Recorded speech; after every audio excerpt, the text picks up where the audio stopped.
Welcome to the Impact Multiplier CEO podcast. If you're a chief executive, or if you think like one, and you want to create exponentially greater impact, then this show is for you. My name is Richard Medcalf, founder of Xquadrant. I coach some of the most successful and impressive CEOs and executive teams on the planet and help them achieve extraordinary results. And no matter how successful you've been in the past, there's always a whole new level of impact available to you. So, if you're ready to play a bigger game than ever before, I invite you to join us and become an Impact Multiplier CEO. Today I speak with Olivier Anton, who is the Chief Executive of Sunshine Me. This is a new platform which has just been launched. It's really interesting. It aims to help employers provide their team, their employees, with services that simplify their family life, their home life, their parenting, their caregiving, and many other parts of what it means to juggle family and work. And it's a really interesting interview with this very interesting entrepreneur. Olivier gets into what changed his perspective on the relationship between home life and work life. How he actually divides up the market between those kind of customers who believe what he believes and those who don't quite believe what he believes. And as well, we got really into an interesting project that he ran to actually identify and optimize his product. And it really changed the way he thought about what he had to deliver. And it really built his sales pipeline. So this is really practical advice here from Olivier. So I hope you'll enjoy this conversation with Olivier Anton. Hi, Olivier, and welcome to the show. Hi, Richard. Thank you so much for your invitation. I'm glad to be here. Yeah, it's going to be fun today. We came in contact with each other through Christopher Treggio, who was also a guest on the podcast a while back. And when I asked him, who's the CEO that inspires you, he mentioned you, which is obviously, it's always great to hear. So I'm going to put you on the spot right away and say, I know it's hard to talk about yourself like that, but why do you think Christopher might see you as an inspiring person? Well, it's amazing. It's funny because I would probably tell his name also if I had to in inspiring CEO. So, we've met a few years ago, and I think we've been struggling with interesting situations in the telco industry, and we've achieved some interesting stuff together, and that's probably why we recorded that. Well, it's nice. I mean, because I know that you worked with him back in Liberty Global, but now you're doing really interesting business, right? You've set up your own business called Sunshine Me, a platform, right? And that's also probably something, right, about being inspirational, right? Is to actually go ahead and build something and create it. And it sounds like there's a bit of a purpose behind this. Do you want to just tell us the story about what Sunshine Me is and why did you go there, right? It's quite a different business from telecoms that you were in a few years back. Yeah, so it's quite a long story because first I got inspired by things that I noticed being a manager myself in the past. I was struggling with how to make sure people were efficient in what they were doing. And one of the things I've noticed most of the time, it's that teams needed a better communication to understand what they needed to do, how they were going to achieve their goals and stuff like that. So for a long time, I've been working on how to make sure everybody understands what they have to do. Mm-hmm. And after that, I realized that that the company, the mentality have changed year after year, and people first were ready to make a lot of efforts to being successful in their jobs, and they were ready to let everything aside. And I would say that now the main target of people, of new generation of people, is they want to have a balanced life between job and private life. So, and that was new. I mean, the first time I've been in front of this situation was in 2011, when I had to hire about 60 Gen Y people in a few months. And I said, well, they're different. They think different, or they're right, or they're wrong. I didn't know, but they're just different. And I had to adapt. And after a while, I said, well, they're not wrong. It's interesting, because they can be successful and efficient in their job and still saving some time for privacy and balance their life. And so I've been thinking on how can I adapt my management to that and make sure they're happy. Yeah. And so that was the start.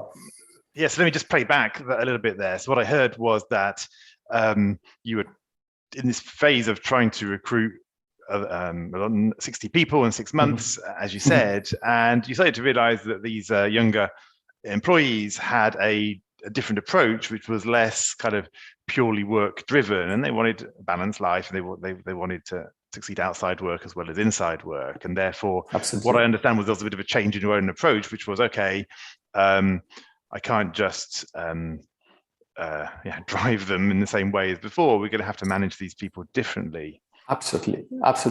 And then I realized that we didn't have the tools to do that, because it was totally new. And it was also a mentality that we needed to change in the management teams. So that's when I started thinking differently myself as a manager. Okay, can I say a couple of things about that? I mean, actually, I think it's interesting, because often people say, oh, the younger generations are different. Well, possibly in a way, but for me, it's actually that we've created a different environment. In other words, there isn't the same level of job security as there was. There isn't this promise of a big pension payout in the way there was, and so forth, right? And therefore, I think the response to, a generation later from all those changes is, okay, well, there isn't that same equation before, perhaps, of putting your head down for a few years and getting to a stage where you feel I'm comfortable and I'm safe and everything else. It's a different world. And so people say, well, I'm not going to kind of invest into a company for 10 years, who they might well sack me after 5, or they might go through an acquisition, or, is going to be downsized, or the company's going to get bought, or the market's going to change. And so I think it's not just the people are different in some ways, it's just that they've had to respond to a new set of events. And I think the question you're asking is, how as a manager do we respond to that and actually create a new contract, if you like, Yes, because behind that, we needed also to make sure to create engagement. And how can you create engagement when the people you're managing know that after between 2 and 5 years, they will probably change? Yes. And so it was quite difficult at first. And so, I thought it as probably a kind of transfer of experience adapted to a new environment. And you're right. When I first became a manager in 2000, the tools were not the same. We were not working the same way, and the management, my managers, were different also. Basically, you had to do the things right. If you didn't, then you were losing your job, which is still about right today, but not as often as then. We definitely had to adapt to this new mentality and to things, and to set up new levers to make sure people were happy at work and in their private life. Okay, so you've got that situation. We need to create these new levers, these new tools to help people be happy at home and at work. So how did that lead to the creation of Sunshine Me? What's the story? How did that happen? Well, we wanted to help companies make their employees successful. And thinking about that, we said, well, what's in the entire life cycle of an employee? when do they struggle the most, and what kind of impact does it have on their performance? And we said, well, at the beginning of a career, first you have to learn a lot, and then many of them get married, they have kids, and that's a huge moment of distraction, because kids fall sick. A lot of things can happen that will probably make them sometimes less performing. So we said, well, maybe we should have a few services around that for that particular period to make sure they can focus on what they have to do and feel comfortable about what is going on at home. So that's how we started. Okay, so you built some services around parenthood. What kind of things were they? Well, finding childcare solutions, right. Education solutions, also some very particular disease that kids can have and that parents were not prepared for, and that this kind of stuff can can take a lot of their time and generate a lot of stress. So and we want them to we want to save them time and help them get oriented to the solutions. Got it. Okay, so childcare, education, health, and that kind of thing. Okay, this kind of thing, yeah. Okay, so perfect. So that's how you kind of got going. And then I believe you've expanded from that point, right? You're now... Yes, because we said, well, after this particular period, employees get older, and then they are facing other different difficulties. Sometimes their parents get older and or losing their autonomy, so they become caregivers, or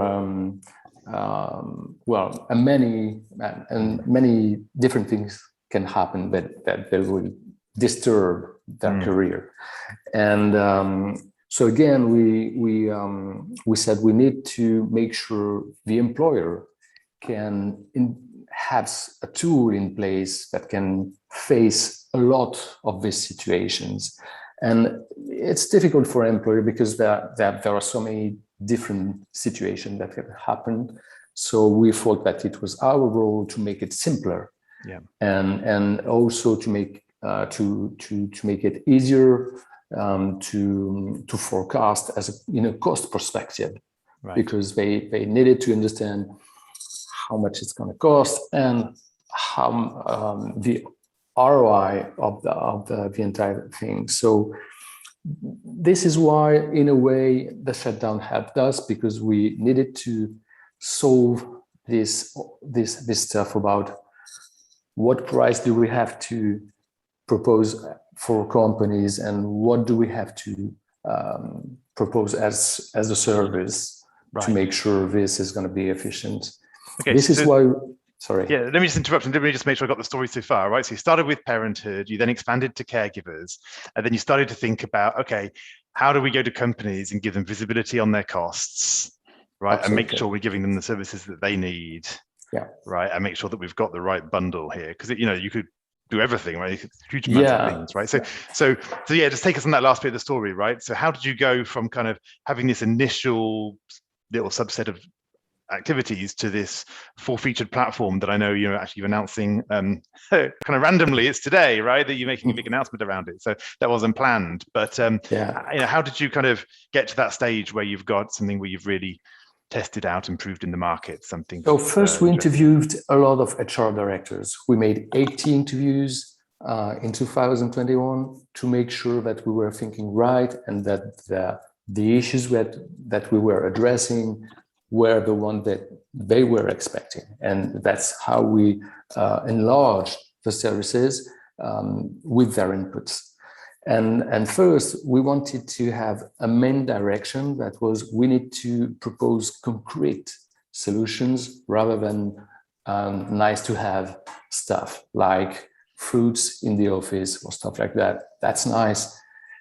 it doesn't really bring a concrete solution to a big problem.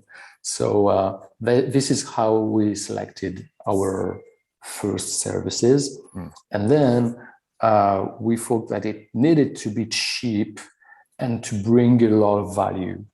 Cheap because it's easier to make a decision if it doesn't cost so much and brings a lot of value. And so the main direction was we want to set up a platform with a one only fare and this platform will help you make your employees successful. Got it. So, okay, so you interviewed 80 HR directors to really understand what they needed. Absolutely. Right, and to provide that, right? And then that's quite hard work because that took quite a while, that process, right? Yeah. It was a huge job. In some days, we were able to interview 5 different HR directors in the same day, which I'd never done before. I mean, it was really an interesting period because they were very difficult to get to when we wanted to sell them services, but as for interviews and when we needed to get their reactions and inputs, they were quite generous. So that was interesting. Yeah, absolutely. So, looking back, how important were those interviews? Could you have just guessed the response? Oh no, at first we thought that we would only have 5 or 6 interviews with HR directors. So we sent a few invitations, but all of them answered positively. So that's why we kept on sending invitations. And depending on their activities, the answers were different, and depending on their population, the qualifications, where they were geographically, they needed different things. So this is how we thought that we needed to keep on going and to be sure we were complete at the end. Yeah, it's perfect. I think this idea of actually talking with customers and making the effort, I mean, it's obvious, right? But often doesn't happen. So I want to make a challenge to listeners, right? Like, when was the last time you interviewed, even 8 of your customers, let alone 80, right? Who is it that you can talk to actually hear what the current frustrations and challenges are of your customers? It's a fantastic point. Yeah, it's a big learning for us too, because it came as a surprise. We didn't plan that. And I would say half of the product was set up with them. So it is a strength still today when we approach new customers and say, well, we've been building this with 80 HR directors. Yes, that gives us a strong argument. So a couple of questions for you, Olivier. The first one is, isn't this being too paternalistic, right? Some people might say, well, shouldn't employees who want to be successful take responsibility for that, right? Should they be waiting for their company to give everything on a plate? How do you respond to that? Yeah, that's a very interesting point, because that helps us sort the companies into 2 categories. One, considering it's not their job to interfere into so much privacy, because sometimes we deal about intimacy with when you bring support for a kid, a sick kid or stuff like that. And others who already think that they know that employees now accept that their employer cares about this kind of stuff. But in both cases, the target is the same. The main objective is to make sure that as a team they perform better. And to perform better, there's a lot of conditions to gather. and make sure that they have someone to rely on when they're facing difficulties, that they can't talk to so many people for many reasons, is a very strong argument as an employer. And the fact that we are a third party and the employer doesn't have to know about all the details that we are taking care of is also a strong thing, because they feel comfortable talking with experts that we put them through, and still they are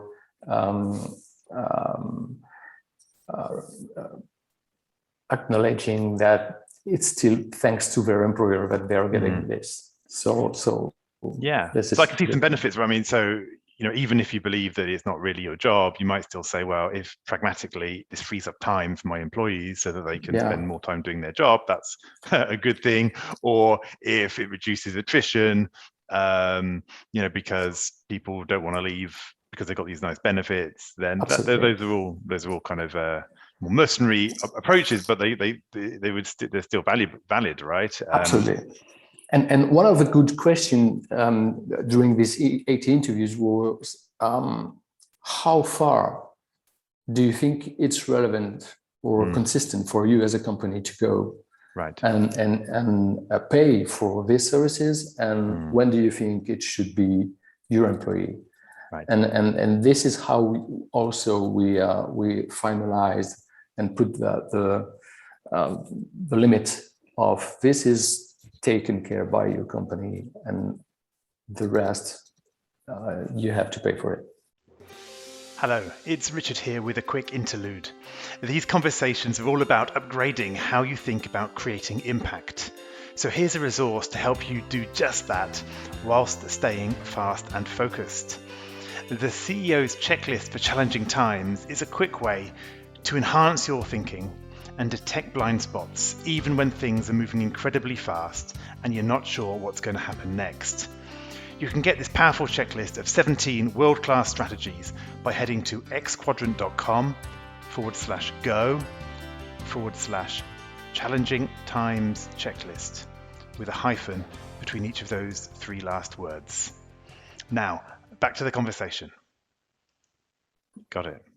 So I know you've been doing this for a couple of years now. You founded the company, you've been building it up. You've just launched this new platform for companies to offer all these services to their employees. What's been the hardest challenge for you personally as a founder and CEO? You mean in this particular experience? Yeah, what's been your stretch, right? You've had, what have you had to learn about yourself, or what have you had to kind of manage as you've gone through that? What's been the learning for you? Well, I would say probably that it's not enough to have the right product. You also need to meet a lot of customers to make sure that they are ready to use it. And even if you're able to meet a lot of people, then they still have to convince internally that they do have something very good. So we've been working also on how to bring clues that we were doing something relevant and efficient. So this is why we developed also an administration part in the platform for HR, so that they can follow some statistics and get elements to prove that they were doing the right thing. Yeah, right. So especially when you're doing a business-to-business sale, right? It's not just about convincing the person opposite you; it's giving them the tools to do your sales job internally, right? Because absolutely. Complex organization. Absolutely. Yeah, and to complete probably my answer, you can be a good thinker, you can be strategically efficient on learning the information about the market, but it's another thing to get to customers and prospect and ask for interviews and so on. So for that, I was lucky enough to have a partner who's better than I am in this part, and the two of us probably are making it work globally. Yeah, fantastic.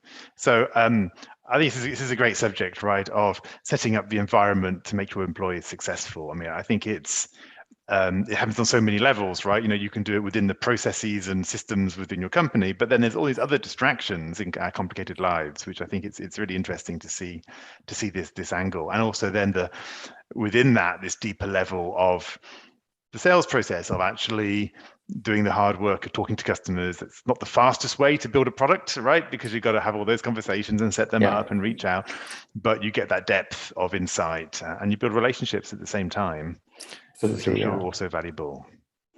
So why don't we kind of switch over and let's just do a few quick fire questions before we wrap up. Because, as somebody who's running a business, has had leadership roles. I know you've managed hundreds of people in previous roles. I think it's interesting to get your insights. What's a favorite quote of yours that inspires you or shapes you? I would say probably it's an Italian one. Chi anda piano va sano, chi anda sano va lontano. I mean, for me, it means that it's important to build on robust basis rather than aiming to grow fast, and I appreciate that. I think it's wise to make sure you have the fundamental in place before. Put foundations down, right? Yeah, build on rock, not on sand. That's my view. Yeah. It's a great one, and it's always a difficulty, right? That you have this desire often to go fast, but doesn't always work in the long term. You're pushed by everyone. Say, well, you can go faster doing this and this and this, but I think we need to test and learn. It's still a brand new product and a brand new environment, so we want to make sure it's efficient before growing too fast. We have a couple of customers who asked us to go with them. Well, who asked us if we were going to be able to go with them in the UK, in Germany, and in Spain. And obviously we want to, but we want to make sure before that we have the right product to go. So maybe we'll do that in 2022, maybe next year, I don't know. Right. Yeah. Fantastic. What about a favorite app? What's an app on your phone which gives you competitive advantage or efficiency or product, or just makes you smile? Well, probably surprising, but one of them is Caffeine. It's a press release, so I can get access to any newspaper I want in a single application, and it's a thing I use a lot because I think it's very inspiring. What was that called again? I didn't catch it. Caffeine. So it's CAFEYN. And obviously Google Meet, Zoom also. We use that every day, and it's probably saved us. Of course, absolutely. What about a book? What's a book that's really influenced you as a leader? I think the one book that I read that really inspired me I would say as a manager was L'acteur et le système from Michel Crozier. That was when I was a student, and he's a sociologist, and I think he's made an impressive work about understanding how people were interacting and how to manage that, and that was probably a key book that I've read. Fantastic. What advice would you give your 20-year-old self? Probably, I would probably give my 20-year-old self two advices. First, learn the IT language, because it's I'm even if I'm quite not too bad in IT, I still need tech people to explain what they can and what they can't do when I want to do something. So it's something I regret. And go abroad as soon as you can and learn from foreign people. Great advice. Yep. Yeah, the IT language is making me think. Yes, I was reading my son's book, my young son's book about learning Python the other day. So I'm trying to catch him up. Finally, I guess apart from Christopher, who's an impactful CEO, who could be another great guest for a future episode? Who inspires you, and what do you admire about them? You mean who I know personally, or yeah, probably somebody like, or somebody that you'd recommend. Yeah, I mean, if you know, yeah, I'd just ask you. Well, first, as people who inspire me, there are a lot. I mean, Bernard is, for example, very inspiring CEO because I think he's very good in decision making and very consistent in making the right decisions. So, and it's for me, it's I compare performing CEOs to sports people. The high level is to be consistent year after year in the performance. So, so about I didn't think about someone I personally know really. Probably my friend Laurent Foisset, who was sharing the adventure and co-founded 118 in 2005, is still very inspiring for me, and I used him as a partner, sparring partner to sometimes to help me think about what are the next steps. So, I'm interested. What do you find inspiring about him, or what's his strength? It's just interesting to think about. What is it in people who inspire us? That's why I asked the question. Probably because we have different way of thinking. I would say I'm a salesman at the originally, so I can easily think about how to manage salespeople, how they are going to react to this kind of stuff, and so on. When he's a communication man, so he thinks about product, he thinks about how to bring a product to market and this kind of stuff first, and not how we are going to sell it. So together we have interesting discussions on that. Yeah, no, perfect. Yeah, I love that. Often we need those different views just to triangulate on a way forward. So finally, Olivier, what's next, right? What's next for Sunshine Me? What would you love to see happen over the next couple of years with that? And well, what we would like to happen is that we would like to become a reference in our domestic market in France, and make sure that a lot of companies are using us. And for that, we still think that we need to keep on thinking about what's going to strengthen our product and make sure we are really thinking about everything we can on this life cycle for HR, and make sure we have an answer to all the big distractions that can happen during this life cycle. Okay, so you want to become that, to create that reference within the French market. I know you then said perhaps expand broader in that over the next 12 to 24 months as well. What are you going to need to do differently, right? This is a question I love, because when we want to multiply our own impact, we always hit our own limits, right? We always come up against the way we always do things, and we get a certain level of result.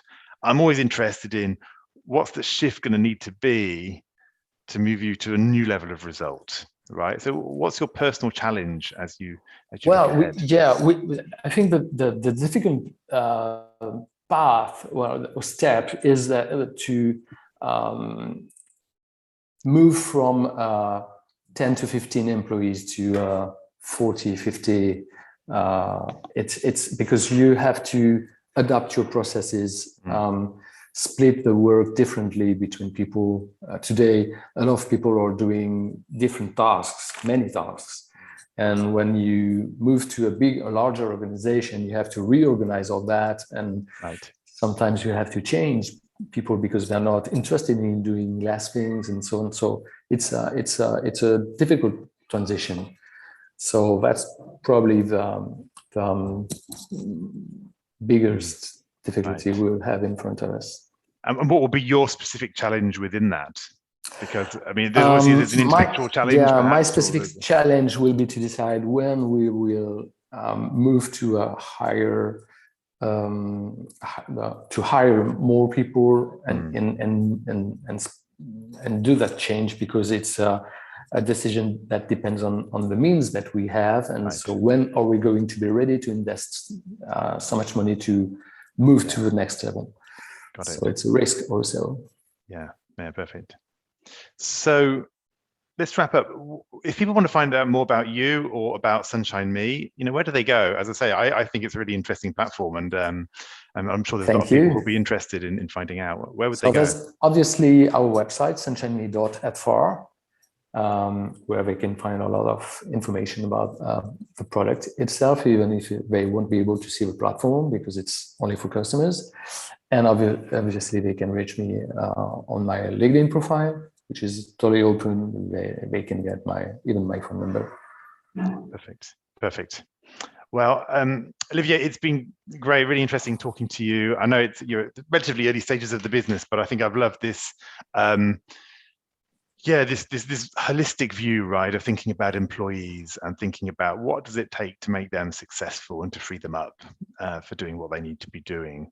And then this kind of insight into the B2B sales process, right? I know you're targeting some pretty large companies at times, not always, but they're all at a reasonable size, and some of them are very large. And the way that you kind of took a slightly different approach to getting it right, laying the firm foundations, doing the interviews, having the conversations, and adjusting your value proposition. So I think these have been some really fantastic insights. So thank you for sharing them with us today. Thank you. I appreciate it a lot. It was a very interesting experience. Thanks. And all the best for the future. Thanks, Olivier. I hope you enjoyed this conversation. Now let's talk about you. When you're in top leadership, when you're in the biggest role of your career, who supports you at a deep level as you lead others? Who helps you multiply your impact and get to the next level? If you're ready to learn more about our content, our coaching, and our community, then visit us at xquadrant.com.